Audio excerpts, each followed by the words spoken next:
the Dharma incomparably profound and infinitely subtle is rarely encountered even in millions of ages.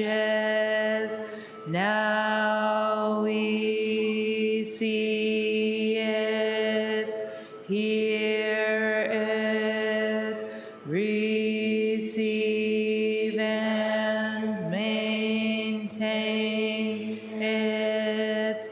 May we completely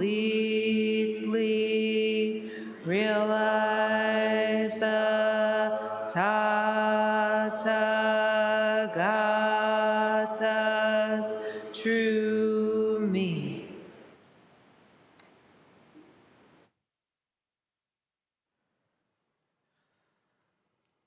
All right, lovely. So wonderful to see everybody on this absolutely gorgeous fall afternoon. You're even more beautiful than the leaves.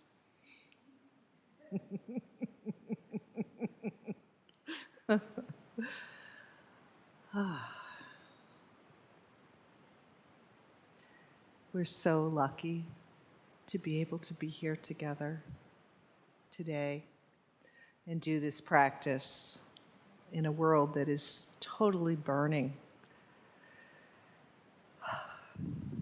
I think about those young girls in the Middle East. I think about Ukraine. I think about Antarctica and the Arctic. So much. Of course, it's always been some version of this. This is our samsaric human condition. Nevertheless,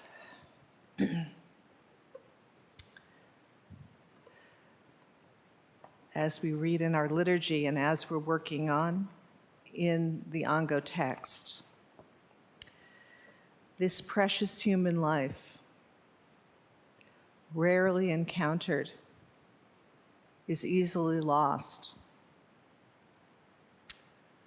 This precious human life, rarely encountered, is easily lost. Now that I have life and opportunity, may I practice the Dharma wholeheartedly. I bow down in body, speech, and mind.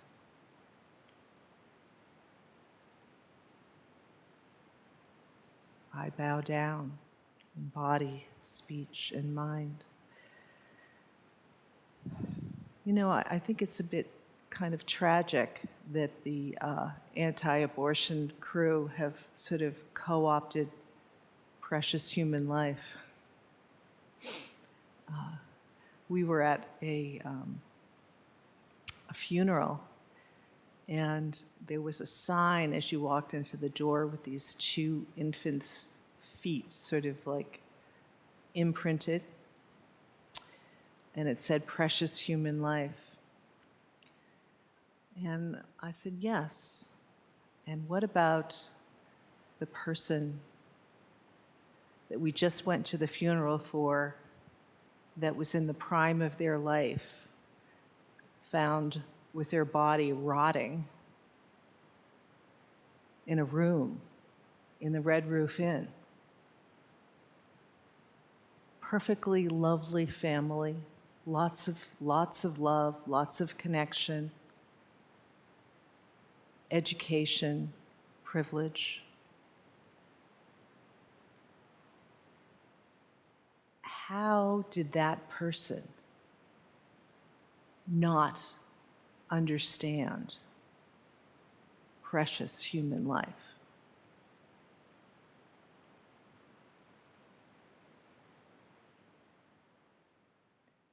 we better all be understanding precious human life here and now,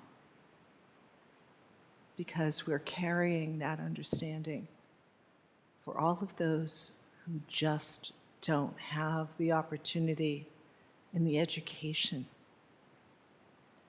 to really grasp the depths and the truth of that meaning of their lives.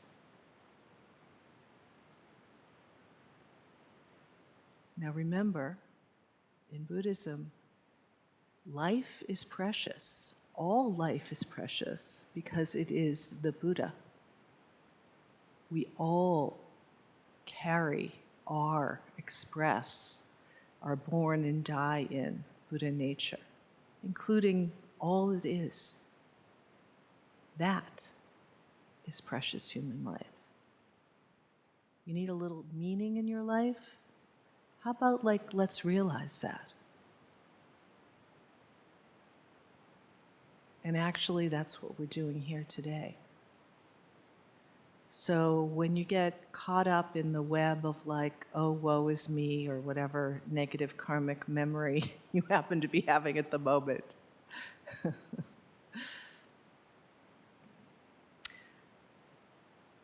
it's easy to say, oh, just remember precious human life. But honestly, in the heat of the moment, you're in it, right? You're not remembering precious human life. You're in the story. You're in the storm of the story.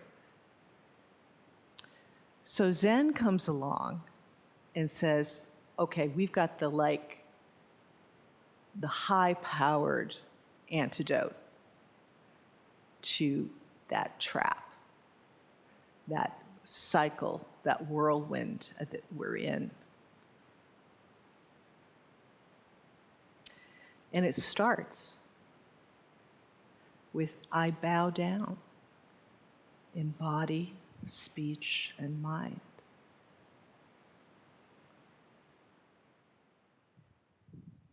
So, first word, I, right? Not to just gloss over that. This experience that's happening right now is mine, and mine alone. No one else is having the experience that we're having. This I is radically individual, and at the same time it's radically collective, but you cannot obliterate the individual part. Nobody can do it for us, and we can't do it alone, kind of thing. So just to really appreciate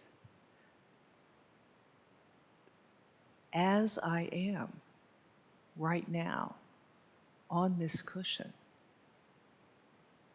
with whatever is going through your head, precious human life.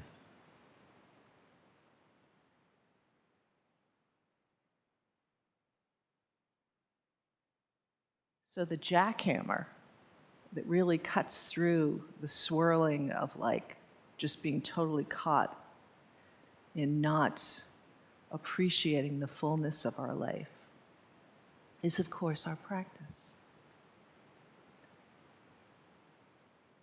And that's really wisdom.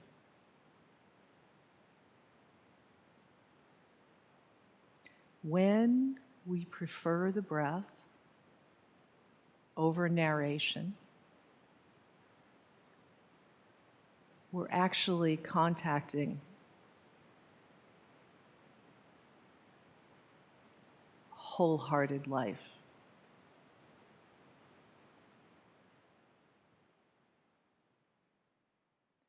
It actually is that simple. Good news, it's that simple. Bad news, I can't believe it's that simple. It can't be true, right? Well, how else would it be? Because we can't escape our Buddha nature. So of course it's going to be simple and obvious.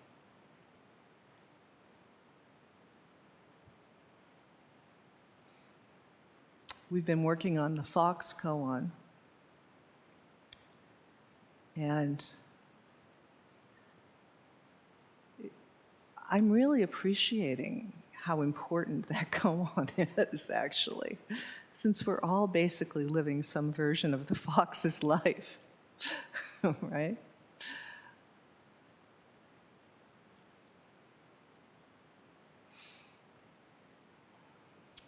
So let's go into this just a little bit more, appreciating the this universal elixir, this universal medicine that is Sesshin.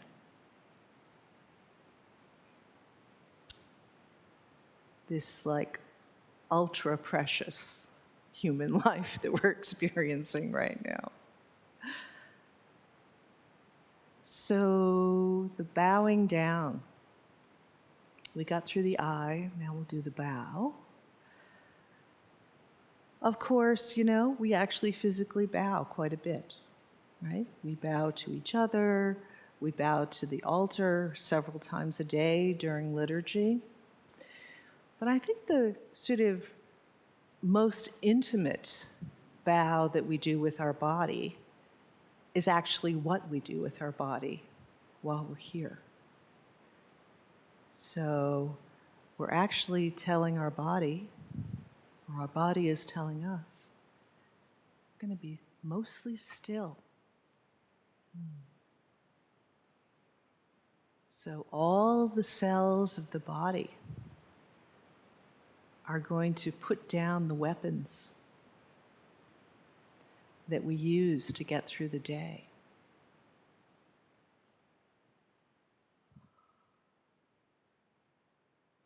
And honestly, even when our body is still and has laid itself to rest, the mind is a bit like the Titanic, right? It's still just headlong into the iceberg of whatever drama we have going on, right? So a lot of what happens in practice is we have to get the mind to kind of pay attention to the body.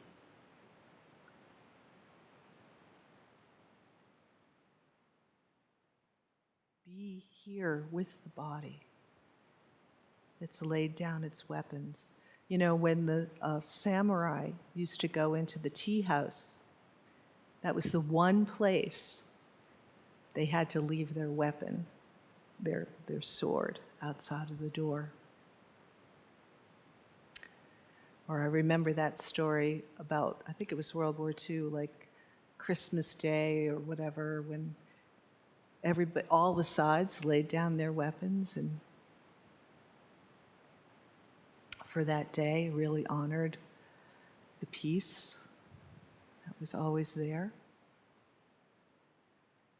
Something like this, Christmas Day or in the tea house. Or when we go to a wedding and all those family members that we have some issues with, but we're all really nice on that day. More or less. Something like that. Sitting on the cushion. And this is the great bow, right? This is the body totally surrendering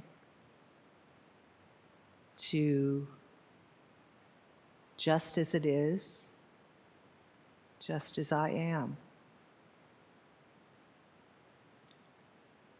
And completely trusting.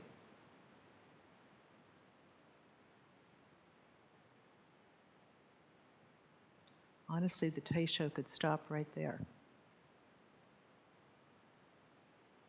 So there's such a deliciousness to that. there's such a sweetness to that. And each one of us has to find that deliciousness and that sweetness. Kind of like that, I don't know what was happening with that potato cabbage thing that we were eating this afternoon, but it was like, oh my God, I think I'm on some journey somewhere with every bite. It was like, it just kept on giving and giving and giving. Where are we going? Where are we going?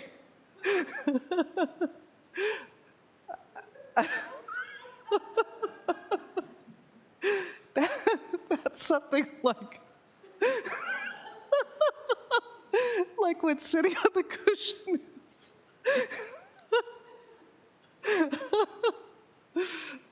Oh, guess all the foodies in the room are like really excited about that.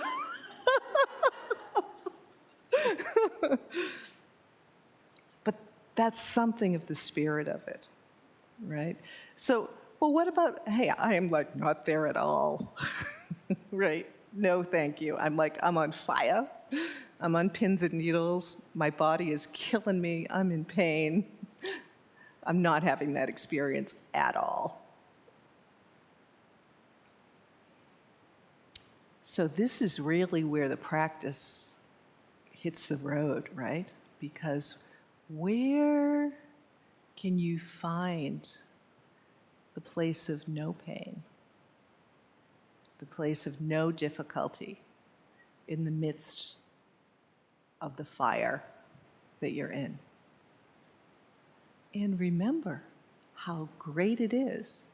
You only have to sit there for like 30 minutes. It's not like you have to sit there forever. So you can always make that great bargain with yourself, which is like, I can do this for 10 more minutes. And I agree with myself that I'm going to do it for 10 more minutes. And then, of course, the bell doesn't ring. And then you're cursing on top of the pain.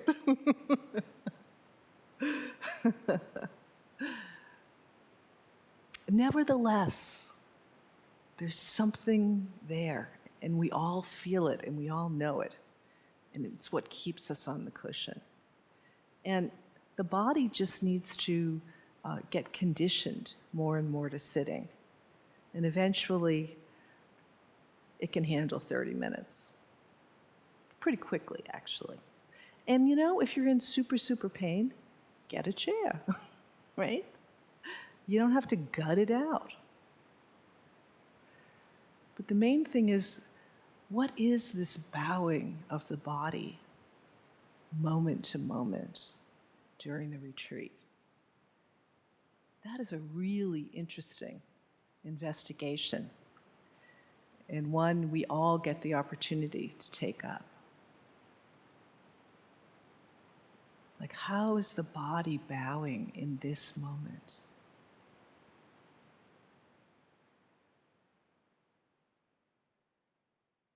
It's interesting because here we're really talking about bowing as kind of surrender.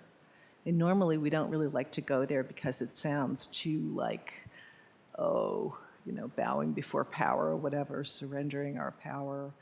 But actually, if we don't enter directly and clearly into unconditional surrender in our own heart-mind, precious heart-mind, then we're not really living fully. We're living out of fear. Yeah.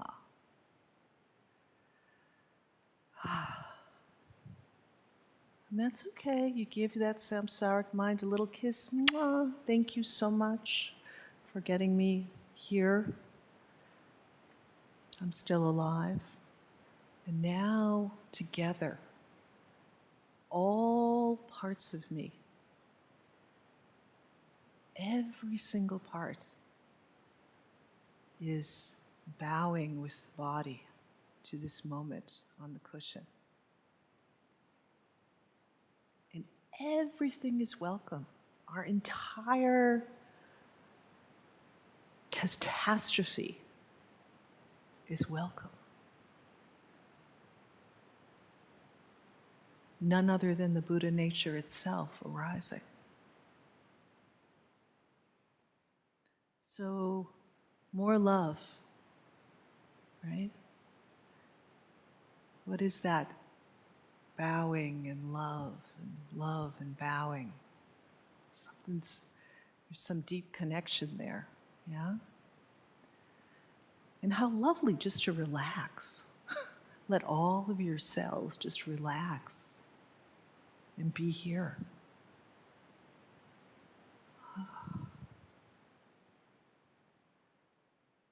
Much more thoroughgoing than a good TV show or a good movie or a couple of drinks. So we bow down in body, and then we bow down in speech. This one's actually pretty easy during session because it's pretty clear.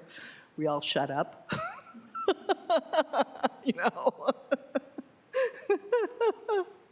Which is kind of nice, right? Oh, God. You don't have to hear everyone going, wah, wah, wah, wah, wah, wah, all the time like they do. What's that Peanuts show where that teacher used to always be going, wah, wah, wah, wah, wah, wah. And of course, the main reason why we are silent is because narration is, we could even say to a certain extent that the samsaric mind is none other than narration of the moment. There's a very close allyship between narration and the samsaric mind that would keep us separate and keep us arrogantly ignorant of our true nature. So again, just our voice bows, says, I surrender, right? And we don't like that wicked witch in the West, just vanish in a poof of whatever. We actually get to listen. One Zen master said, the student said, what is Zen? And the master said, attention, attention, attention. Listen, listen, listen. That is all of Zen.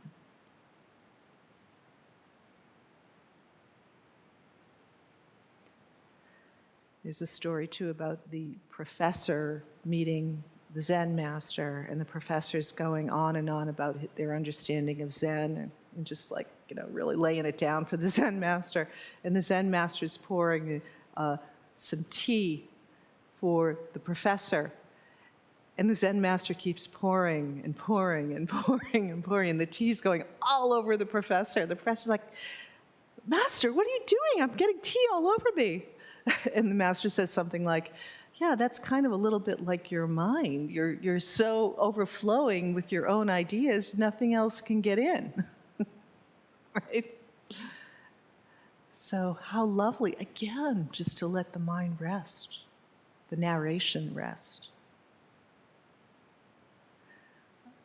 So that's one side. Then the other side is like, oh my God, I didn't realize how much chatter and insanity is going on in my mind, right?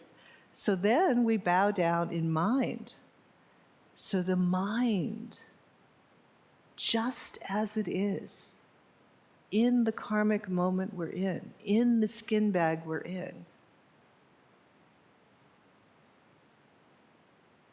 is the Buddha arising. How do we realize that? How do we actualize that? Well, that's why we're here.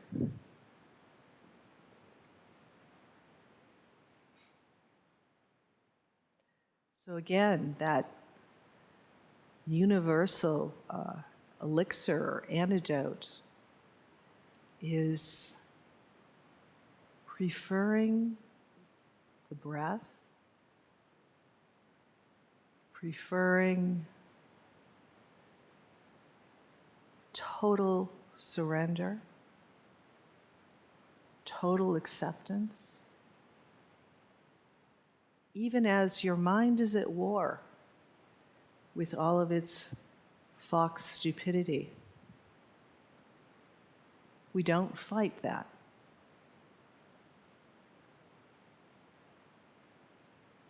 We don't fight the war that is in your mind and in your heart.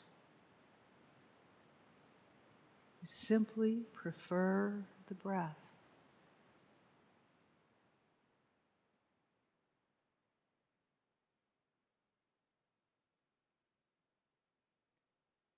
The body is at rest.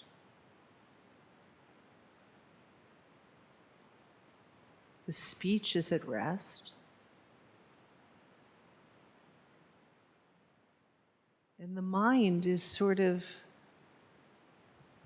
how would you say that? A bit like, when you have your child and they're having like a temper tantrum because they're like too tired.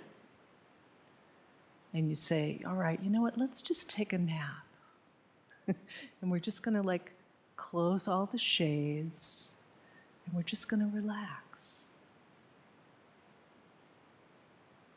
And then the bed starts holding them and the quiet of the room starts holding them. And something shifts. They fall asleep.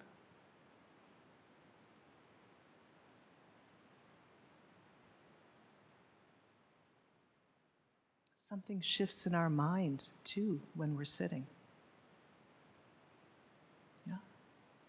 And we don't have to know a thing about it. We're not going to know a thing about it. You don't have to oh, wow, that was a really good sit. My mind was really relaxed there. I wasn't like all crazy. That was great. Oh, shit, I'm back to the old ways again. It doesn't matter. It really doesn't matter. Actually, your Buddha nature could care less. It really doesn't matter to the Buddha nature. It's just like, oh, nice, interesting weather pattern coming through. Oh, here it comes. Jumbo jet of crazy arriving. Gate A.